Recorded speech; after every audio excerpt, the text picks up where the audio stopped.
What's up, guys? I get super excited about conversations like today's because they are full of resilience, redemption, and purpose. My guest, Brezz, grew up surrounded by trauma and addiction, with the shadow of his father's struggles shaping much of his early life, and his own journey into substance use began at a young age, fueled by pain and a search for escape.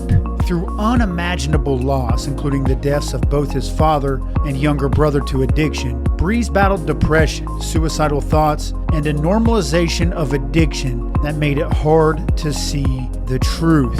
But a mental health crisis became the turning point, leading him into recovery, where he discovered a calling to help others. Brezz is now a certified peer and an aspiring counselor, and he uses his story and even his apparel brand to inspire, to reduce stigma, and to encourage others to lean on community and ask for help. This is a story of turning pain into purpose, so sit back, relax, and enjoy my conversation with Brezz. This episode of The Recovery Couch is brought to you by Greg Swartz at Remax Victory and Affiliates. Whether you're buying or selling your home, Greg brings heart, hustle, and honesty to every deal. Call Greg at 937-477-8975 today. Welcome back, my friends. Today on The Recovery Couch, I'm joined by Brezz, a certified peer and small business owner with over 4 years of sobriety. After 2 decades in warehouse work, Brezz made the bold move into the mental health and recovery field. Brezz was raised in trauma and addiction, and now uses his story and even his apparel brand to support others on their path to healing. I'd like to welcome to the show Brezz. Brezz, how you doing today? I'm doing well, man. Thanks for having me. I appreciate it. Man, it's our pleasure. Thanks for being willing to come on the podcast and share your story. So why don't you tell us a little bit about your upbringing and then how that played a role in some of your decision making? Yeah, man. So I was initially raised in a 2-parent household. My mother had 3 children. I'm the middle child. So, right off the bat, my father struggled heavily with alcoholism and addiction in general. And, there was a lot of trauma involved in my upbringing. My father was physically and emotionally abusive. So, from the early stages of my life, I was very uncomfortable with myself, being raised in an environment where nothing you do is ever to the standard of your parents, and there being that physical and emotional abuse. I was not comfortable in my skin. So around 13 years old, I started drinking, smoking weed, and things like that. My mother and father had actually separated, right around that time. He moved out. Shortly thereafter, my father passes of a heroin overdose.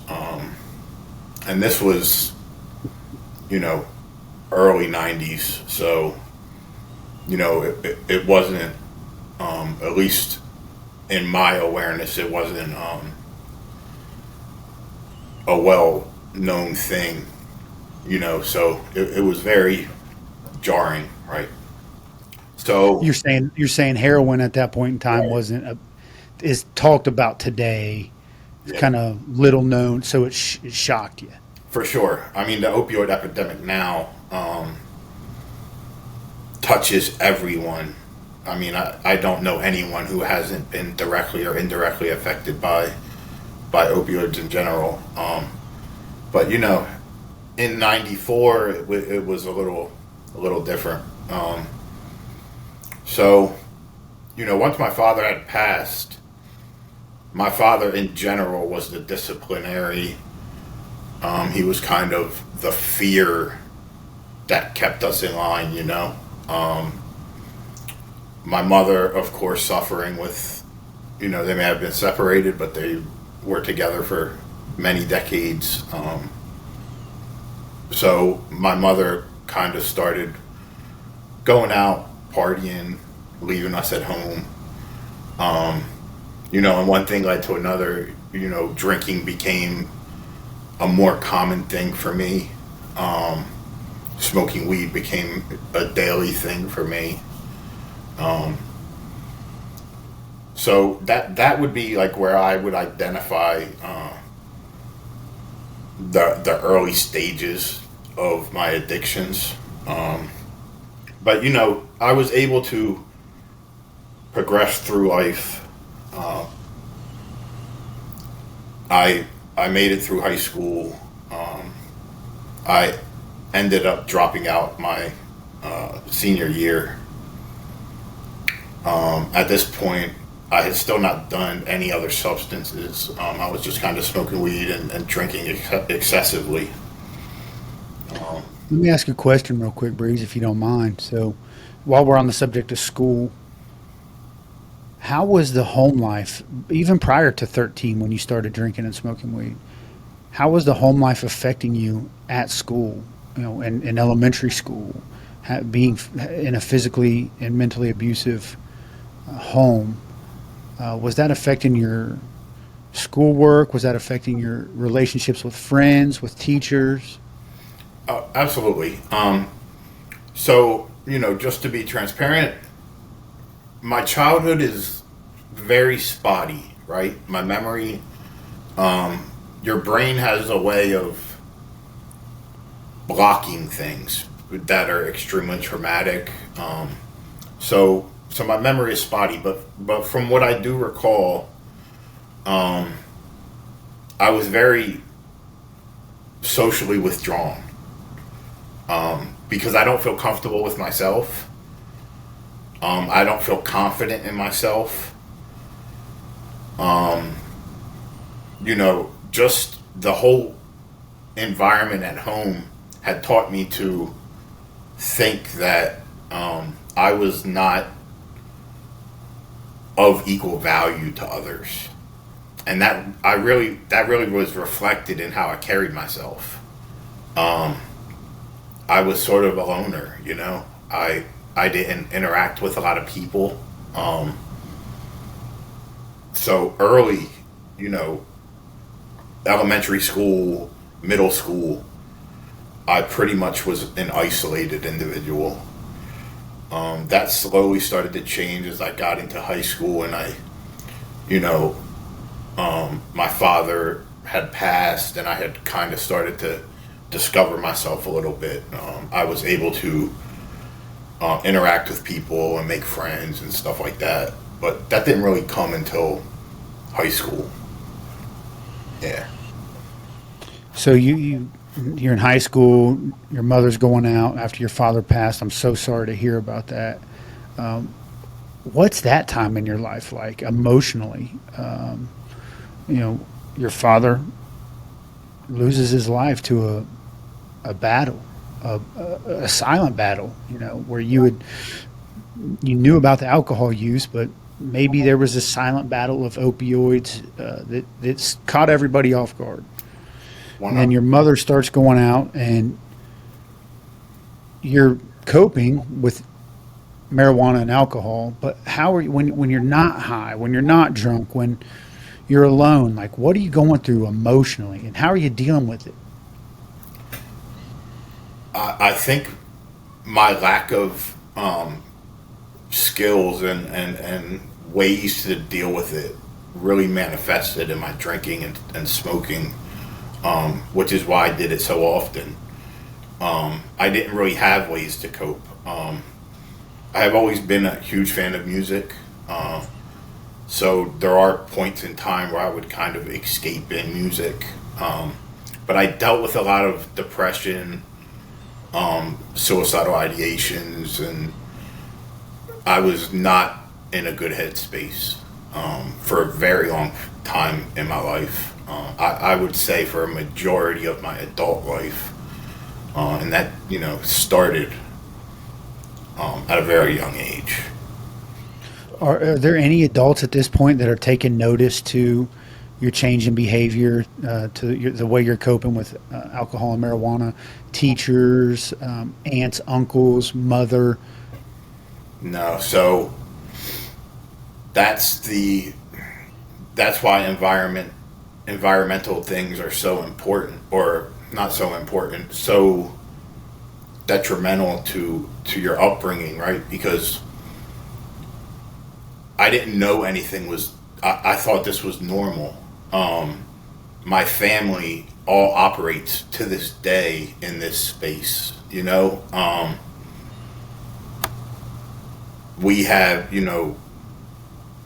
drinking was a daily thing. Drinking still is a daily thing in my family. I remember going to birthday parties for children, 1-year-olds, 2-year-olds, 5-year-olds, and there's kegs at these parties. That's just what we did.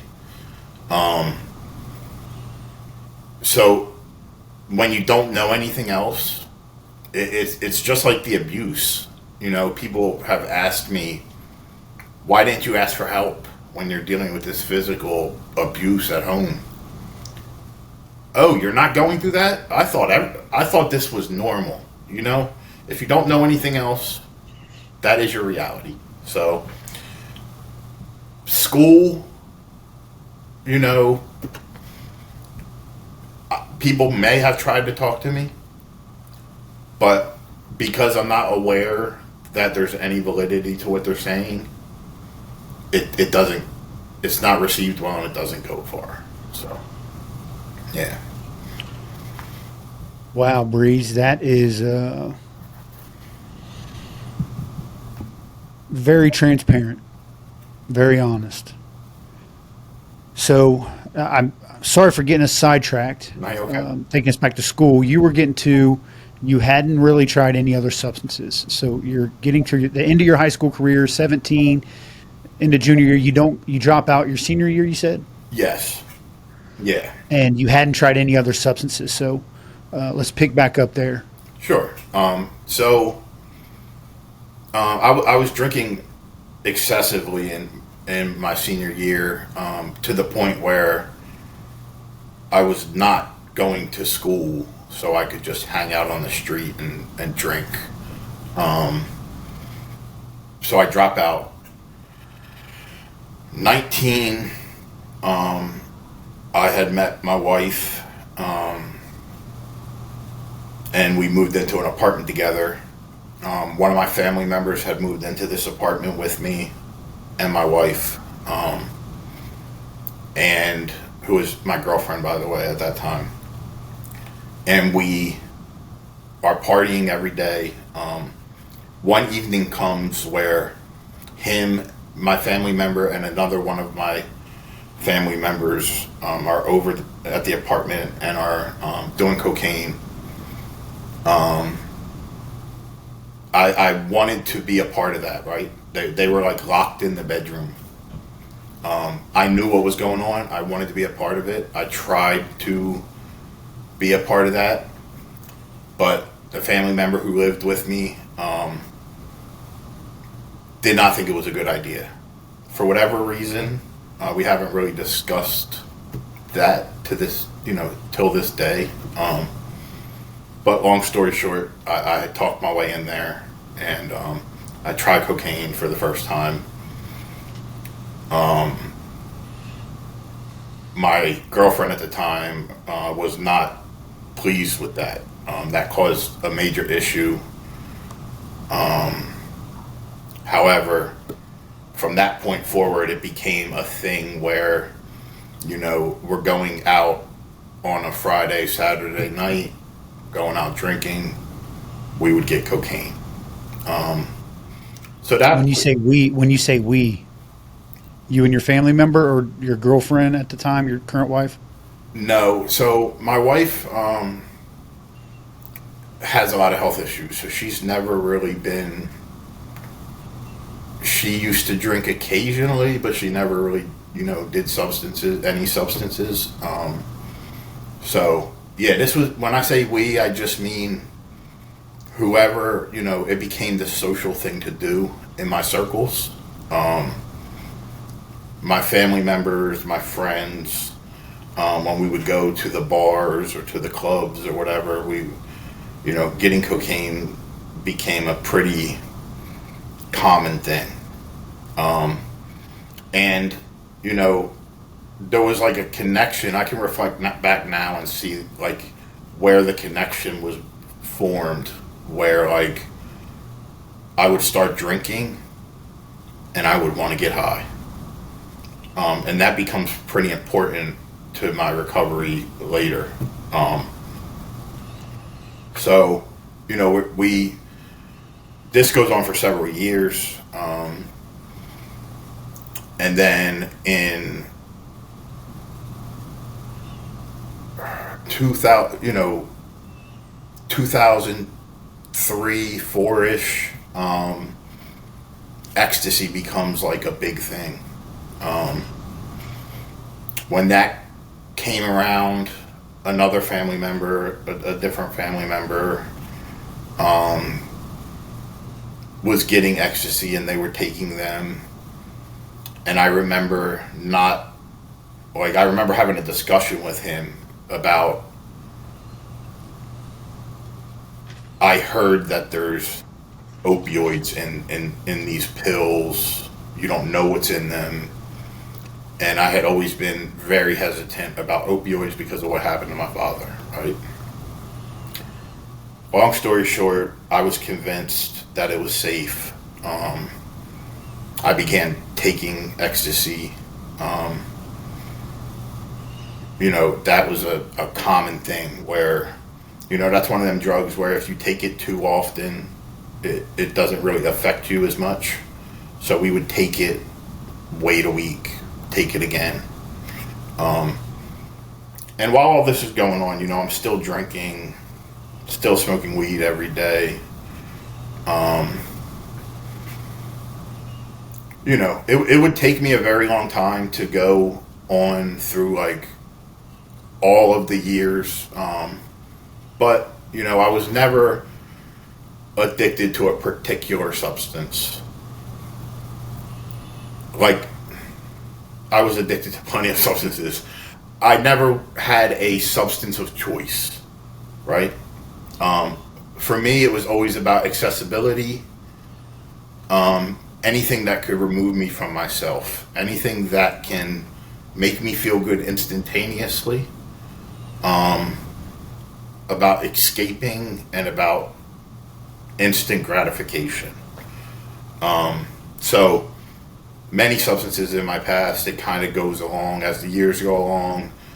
Accessibility affects it. I've had my time with, we talked about ecstasy. I got into opioids eventually in my story, started with like smaller perks, and then it kind of went to perk 15s, perk 30s, and then of course that progresses to dope. And I had my time with PCP where we were smoking, what we refer to as dippers, which is PCP dip cigarettes. What'd you call them? Dippers? Dippers, yeah. So we would buy,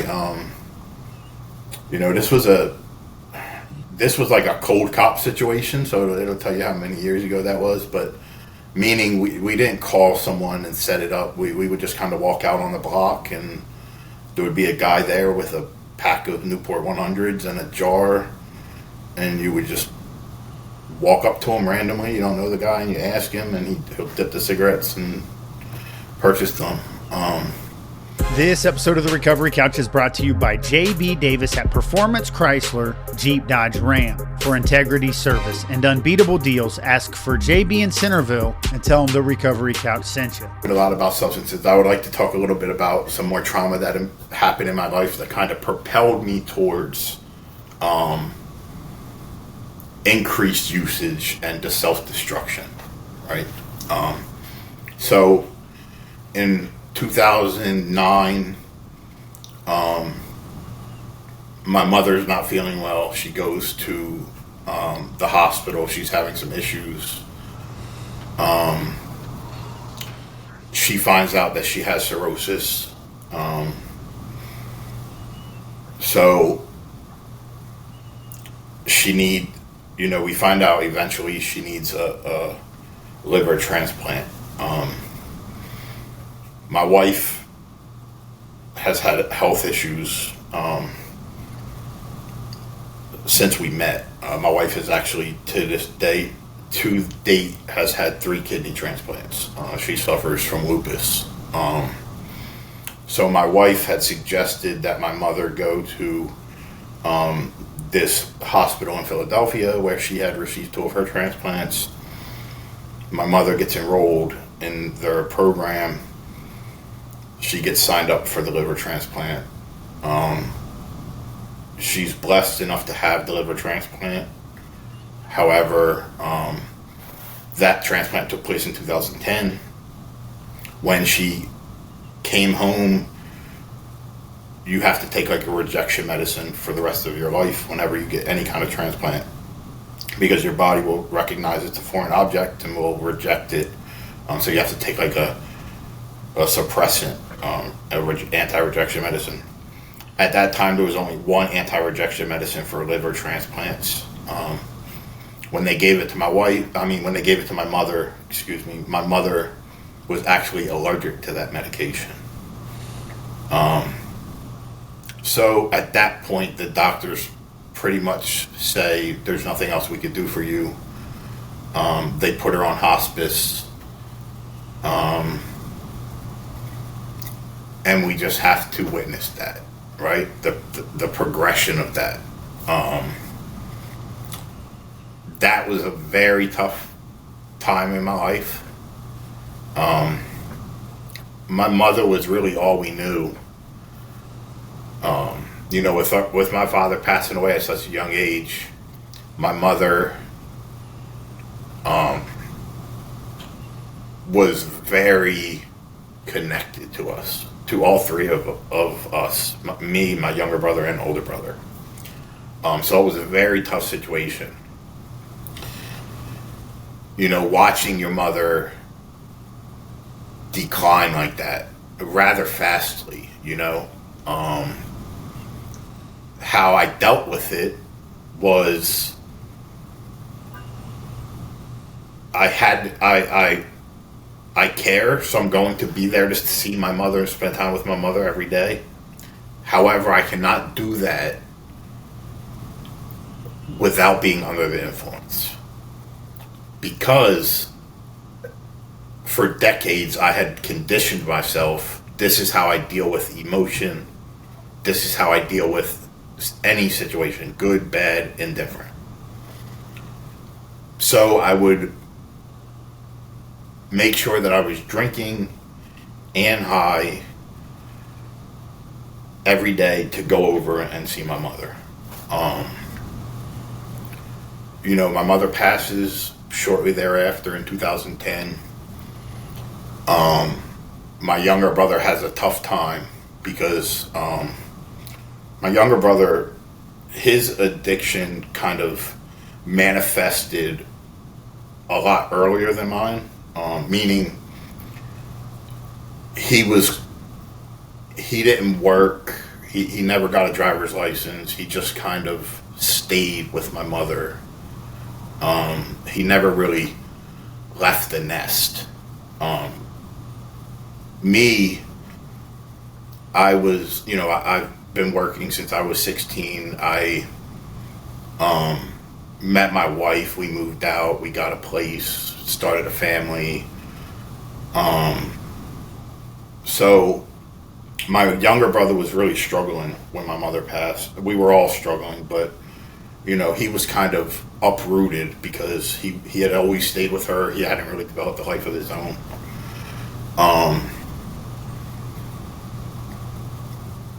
Both of our addictions kind of took off at that point. Fast forward to 2000, so around 2013, 3 years after my mother passes, my younger brother gets into recovery. This is the first time it is brought into my awareness that someone can remove themselves from a life of drugs and alcohol. That kind of sounds silly if you haven't been on this side of the street, you know? But I didn't know anyone who had gotten clean. I still know, outside of the community that I involve myself in, if I'm talking friends and family, no one stops drinking. No one has any inkling that there's even a reason to stop drinking, no matter how many problems there are as a direct result of that. So my brother ends up getting like 4 years under his belt, right? I was very proud of my brother, but I was still convinced that I didn't need there's no reason. You know, I think a lot of people fall victim to this mindset, so I think it's worth mentioning. I was, again, working. You know, I worked in a warehouse for 20 years. I was actually in recovery before I left that warehouse. We'll get to that, but that warehouse job, I started in '02, right? October of '02. So, you know, I raised my daughter. We always had a roof over our head. We always had a vehicle. We always had food in the fridge. So it's easy to justify, right? It's like, well, I'm not an addict. I'm not an alcoholic because I don't live under a bridge. I don't drink wine from a paper bag.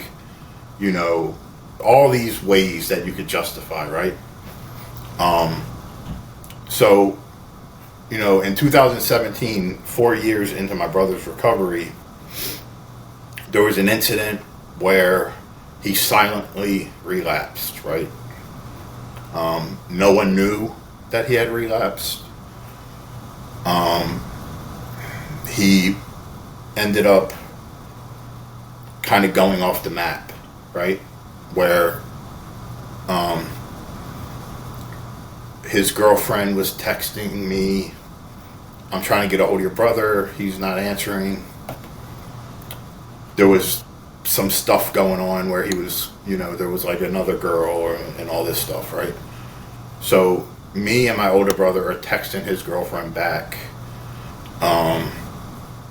Oh yeah, we're talking to him, he's good, he's just busy, he'll get back to you.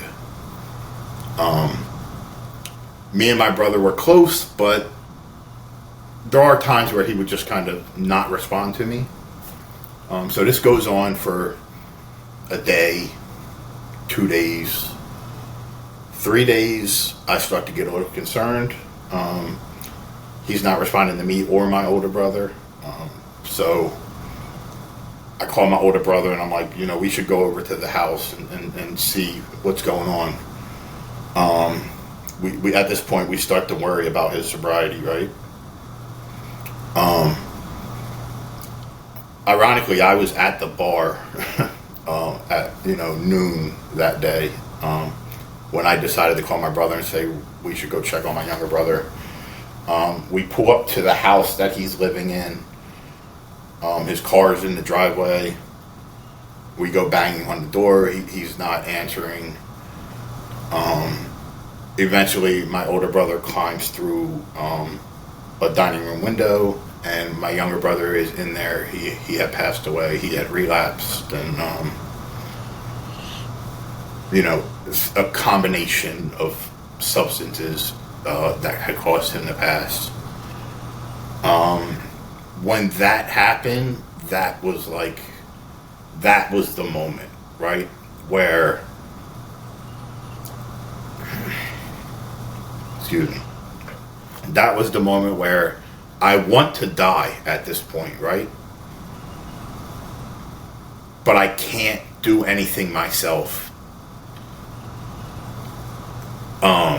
You know, I wasn't going to do anything extreme.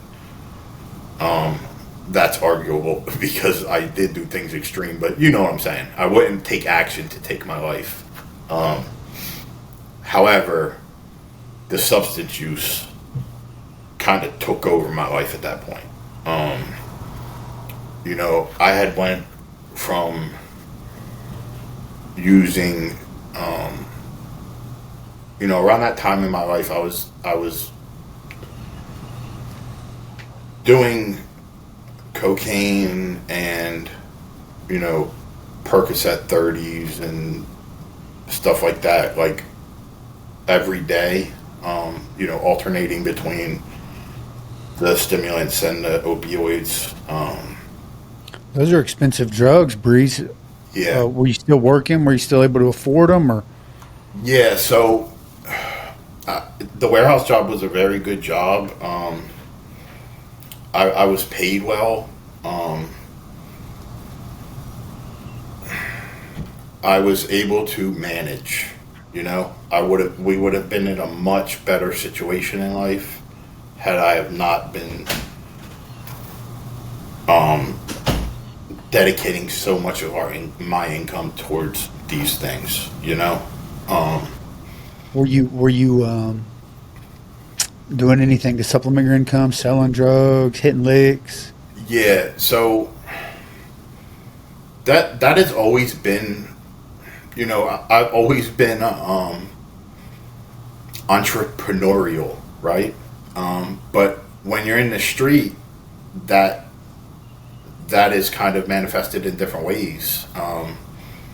So I would gather people who are looking, friends who are looking for something, and you kind of like gatekeep the people who have whatever everyone's looking for.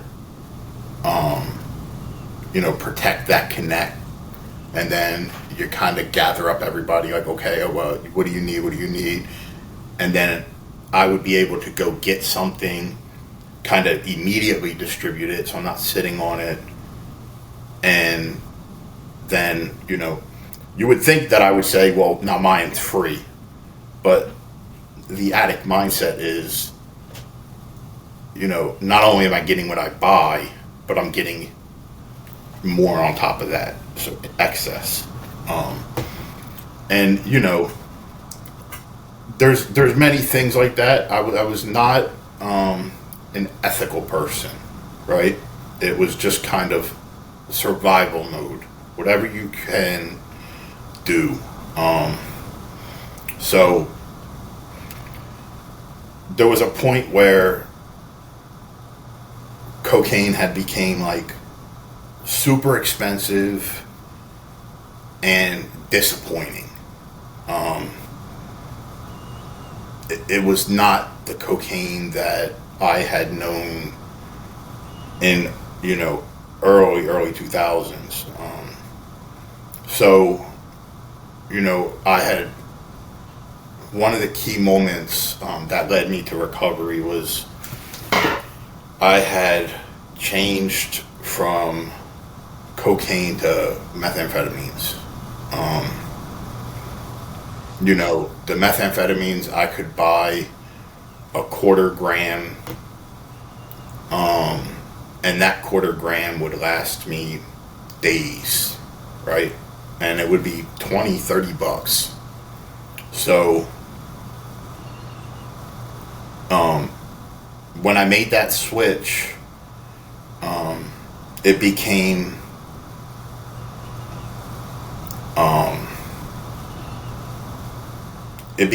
mandatory, right? Before, I was using these substances to escape instant gratification. With the methamphetamines, however, it was, if you don't do this, you're not getting out of bed. You're definitely not going to work. So, I had struggled with mental health. Addiction and mental health go hand in hand, in my experience. But I had struggled with my mental health, and I had a psychiatrist, and I was on medication, and I had a note. Are you aware of what FMLA is? Family medical leave of absence. Yes. So, due to my mental health, I had FMLA at my job at the warehouse. From 2019 to 2021, when I got into recovery, I had all but quit my job, right? I still worked there. I was still on the schedule. But because I had FMLA, I could not be held accountable for my absenteeism. So I was calling out 3-4 times a week. And I was spending the majority of that time in my bed, just wanting to die, man. I was in such a dark place. And at this time, even when I had the substances, right? Even when I was drinking, I was using the methamphetamines, the depression was so bad that I couldn't get out of bed. Even when you were drunk or high? Yes, it did not, it had gotten to a point where nothing was helping me escape that emotion, that space. I remember my bathroom was directly across the hall from my bedroom. I mean, we're talking 10 steps. And I would not have it in me to get up and go to the bathroom. I couldn't. It's hard for me even to understand of how I could have been in that place. But I would just hold it until I had no choice. But just going to the bathroom seemed impossible. My wife would have to bring me in food and basically make me eat because I just did not want to be alive. And from 2019 to 2021, I was going in and out of like short stay mental health facilities. So I would, go to like, I would go in, I would say I'm struggling with my mental health. I'm having all these feelings and emotions, but I would never say, I drink heavily, I use all these substances. So of course, they can only help you so much, right? So in 2021, I go into another short-term mental health hospital. And same story, I go in there, it's just my mental health. There's one nurse who has a conversation with me, or tech, whatever her title was. She has this conversation with me, and a light bulb goes off, man. And you hear this a lot in the recovery community. I don't know what it is. Like, I honestly don't think that she said anything particular that made that light bulb go off. I just think that I was gifted that desperation of like, something needs to change. So, she suggests that I go into a 30-day rehab facility. I struggle with that because, you could justify anything you want, right? My wife has all these health issues. Like, what happens if something happens, my wife, and I'm in here, whatever. But I end up talking to my wife, and my wife, of course, is like, this is a great idea. I'll be fine. Go in. So I end up committing to that. They do what they call a bed to bed. So I was, the inpatient facility picked me up from the mental health hospital to take me to their facility. I had good health insurance through the warehouse. So the rehab facility that I was going into was actually in up near Syracuse, New York, in Mount Holly, Pennsylvania, I think it was, or something. So it was like 5 hours north of where I lived. They sent the driver all the way down to pick me up. I get in the vehicle, and when I get in the vehicle, the guy says, "We have to take you to Baltimore," which is like another hour and a half south, to pick up another guy who's also going in. When we get to Baltimore VA hospital, this guy comes. His name was Tim. He gets in the car with me. Now we have about a 6-hour ride to this inpatient facility. That ride was so crucial to me building that base of recovery. Tim was an older guy who had been in and out of recovery for many years. He actually had cirrhosis, and this was like why he was getting back into recovery. He had end stages cirrhosis. He ended up passing shortly after we completed the facility. But on that ride, he kind of educated me on 12 steps. He educated me on what it was all about, the common misconceptions.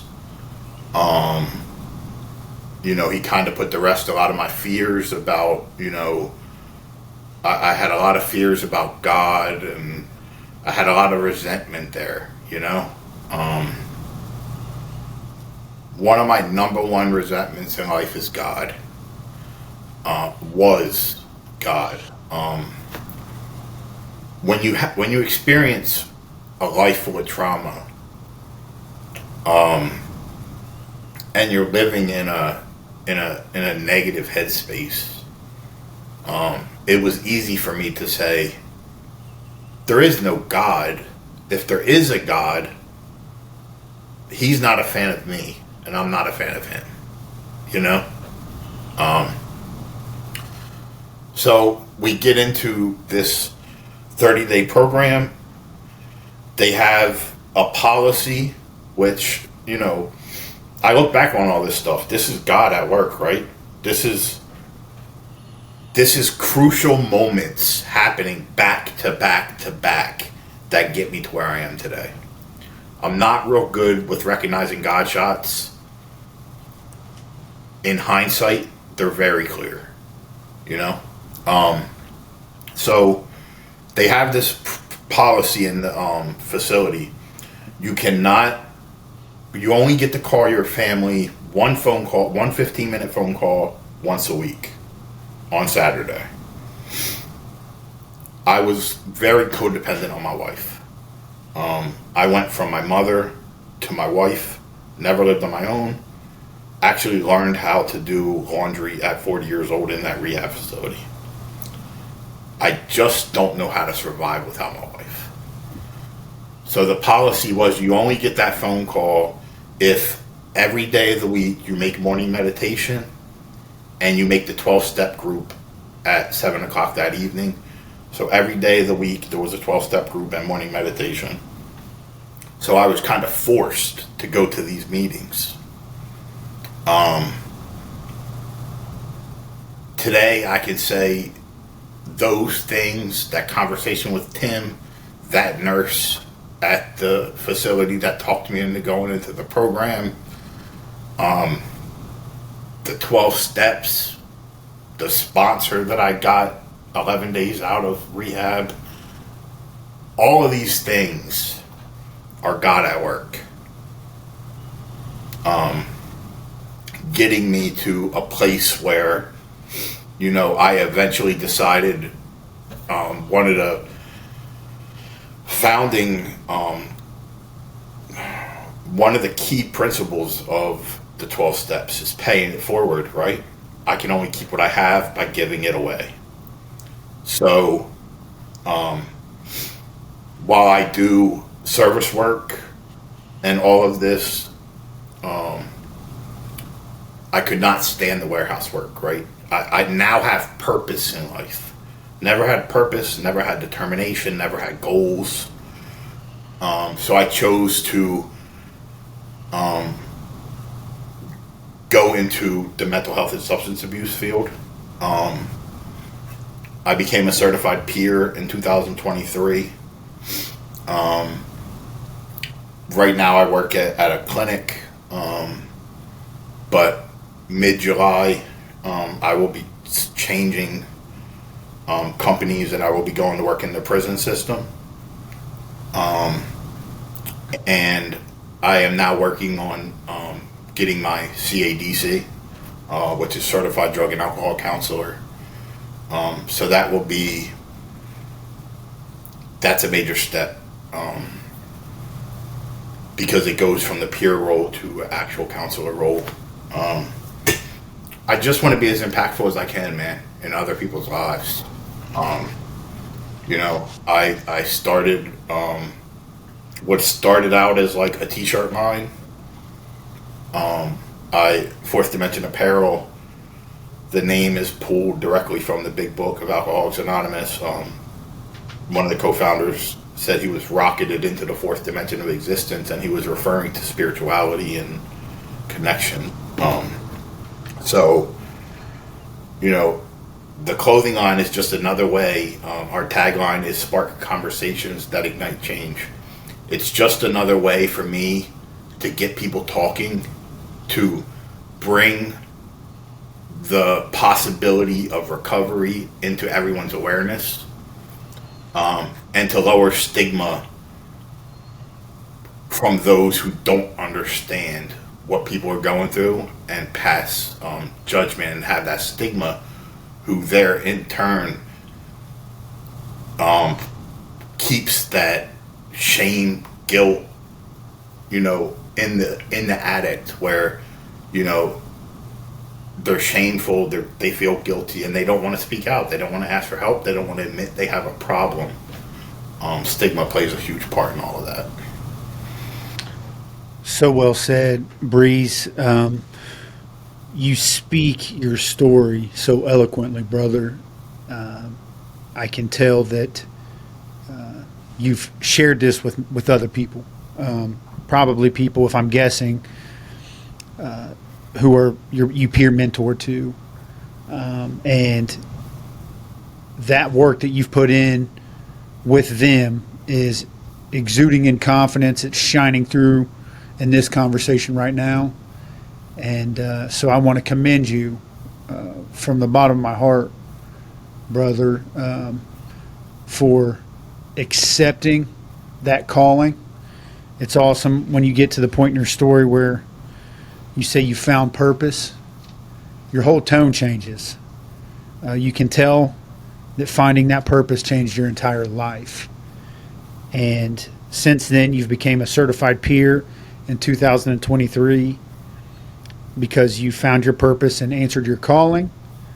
And you're currently working on your CADC, which will be a next huge step in the work that you're doing to help people who are broken, who are lonely, who are afraid, and have experienced a lot of trauma. So I just want to thank you so much, Brezz, for coming on the show and sharing your heart, brother. Let me ask you one last question before we wrap this thing up. What kind of advice, and I hate the word advice, but what kind of one lasting impression would you like to give to anybody out there listening who might still be in active addiction, or they're in the early stages of recovery, that don't think that they can overcome substance abuse? What would you like to end this conversation with, like as a just some motivation to that person? So if we look in the right places, there are lots of pockets of communities of people who have discovered a solution, and those solutions vary. There's many ways to recover. My sponsor always says, we all have the same destination. We all take our own vehicle. So I stand here today as living proof that recovery is possible. And there's plenty of others who do that as well. A key thing for me was learning to take suggestions and learning to ask for help. For a very long time, I thought, I got this. I can do this. Anything I set my mind to, I can achieve. The truth is, when it came to drugs and alcohol, that was not one of them. I had to learn to ask for help. I had to learn to take suggestions from people who had achieved something that I wanted to achieve. So get connected, ask for help, take suggestions. Great answer. Thank you so much, Brezz. For anybody listening, go ahead and share this episode with somebody that might needs to hear it. Comment if you want to hear more of Brezz's story or follow his journey into a CADC license. Comment, ask questions. We'll be glad to get back with you on those comments. And stay tuned for our next episode. And I want to thank you guys so much for tuning in. Remember, you always have a seat right here on the Recovery Couch. Thank you, Brezz. Thanks so much, man. This episode of the Recovery Couch is brought to you by True Story Media, where real stories find their voice. Whether it's podcasting, video production, or publishing powerful testimonies, True Story Media exists to help people share messages that matter. If you've got a story of transformation, faith, or recovery, True Story Media will help you tell it with excellence and impact. You can learn more about True Story Media at www.recoverycouch.com so you can start telling your true story today.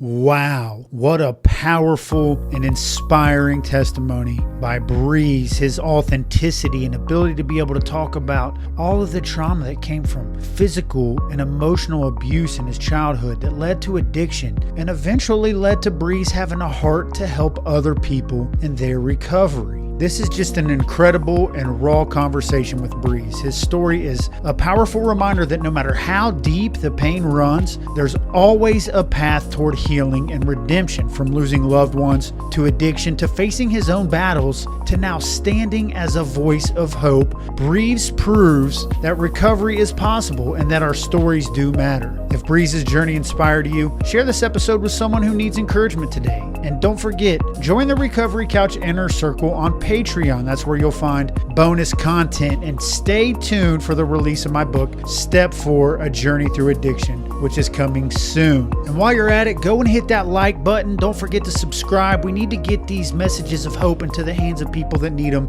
the most. And the more that we like and subscribe on this channel, the more that we can offer these redemptive messages to other people. We're so grateful to have you here on the Recovery Couch. I want to thank you for watching. And please never forget that you always have a seat right here on the Recovery Couch.